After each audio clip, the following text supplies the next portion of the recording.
լավ։ Իսկ եղանակը, որ ես ինքս ահավոր սիրում եմ, այդ բազմացման եղանակը։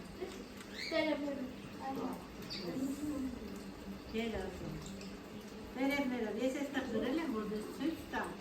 որ բույսերը բազմանում են նաև տերևներով, բայց որ տերևները։ Ամեն տերևից բույս կբազմանա, հələ մի հատ տրամաբանի, տերև ինչպիսին պիտի լինի,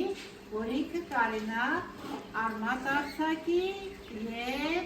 ճուտիկներ տա, որ մոտենակ կտեսնեք, ինչպիսին են իրանք, ինչպիսին են։ Ես ես որ ֆոքսատը ճկում է տերևների մեջ տեսնում sense յուղի Նայ, երեխեք, հյութեղ տերևները, սրանք կոչվում են թանձրատերևուկներ, թանձրելիքը հյութ կա մեջը։ Երբ որ ինքը արմատ է արձակում, հյութը վերցնում, ասնունդը վերցնում է տերևից, եթե սովորական այս տերևը դնեն, նայեք, ես դրել եմ կտրոնով, որ կողքը աճի, բայց եթե մենք այս տերևը դնենք, հաստատ ինքը արմատ չի արձակի, որովհետև ոչ մի սնունդ հյութ իր մեջ չի։ Իսկ թանձրատերևուկները, որի մեջ մտնում են նաև մանուշակը, շատերի մայրիկները մանուշակը տերևով բազմացնում են, դնում են ջրի մեջ, դնում են հողի մեջ։ Բայց տիկին շողիկը հազարավոր հիմա բույսեր ունի, որ բազմացել է սուկուլենտի տերևների։ Բույս կա, որ ունեմ 100-150 հատ, բայց ընդամենը մեկ բույս եմ գնել։ Եվ այդ բույսից անընդհատ տերևները պոկելով, աճածի տերևները պոկելով, ես ստացել եմ շատ քանակությամբ բույսեր։ Շատ եմ սիրում, որովհետև մի տերևով կարող է 3-4-5 հատ բույս բազմանալ։ Մի սերմով քանի բույս կարա ծլի։ Մեկ։ Այո, անպայման մեկ։ Մեկ կտրոնով քանի բույս կարաչանա։ Մեկ։ Անպայման մեկ։ Իսկ բաժանման եղանակում, որ դու ասում ես արմատով, կարա մի քանիսը, որովհետև սենց արմատները տարբեր ուղղություններով գնում են, ու ամեն մի ուղղությունից մի հատ բույս է աճում։ Այ էլի կարող է շատ լինի, երբ որ վրան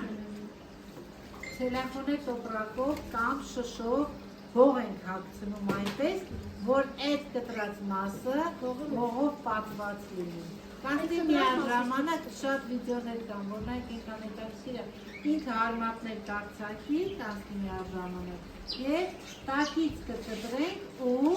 կստանանք առանձին ու պատմածներով, անչափ շնորհակալ եմ։ Լավ, դա կոչվում է, նույն բանը կարող ենք անել անցկացնելով հողի մեջ։ Նայեք։ Հա, իստվար կերակրում, լավ, ուրեմ նայեք, վարդը աճել է, այդ եղանակը չենք անում, կերում ենք տղա լսի, որ դու հետո պատմես, հո բնագիտության դասատին, ճուղը կերում ենք, անպայման նորից կերում ենք կեղևը, դա նպաստում է, որպեսզի արմատը ավելի արագ տա, քան կեղևը վրան, դրեցինք հողի մեջ, կերեցինք, այստեղ բույսն է, ճուղը դրեցինք հողի մեջ, մի բանով ամրացնում ենք, որ դուրս չթռնի, ասենք մազիշ պրիկանել կամ դիքիվներ դեպ պատրաստում կամ սենց ճուղ երկկողմանի խրում ենք, ու վրան հող ենք լեցնում։ Բնականաբար, եթե մենք բույսը ջրում ենք, ինքը մոտ է, այդ խոնավությունը իրար է հասնում, բայց կարելի է նաև իրան ջրել, երբեմն, հա? Ու ժամանակի ընթացքում էլի արմատներ են արձակում, մայր բույսից կտրում ենք։ Ճուղը օդի մեջ է, չէ, կտրում ենք, այս ճուղի կեսը գալիս է մայր բույսի մոտ, կեսը մնում է մեր նոր աճեցած բույսի մոտ։ Սա կոչվում է վեգետատիվ եղանակով բազմացում։ Հարցեր։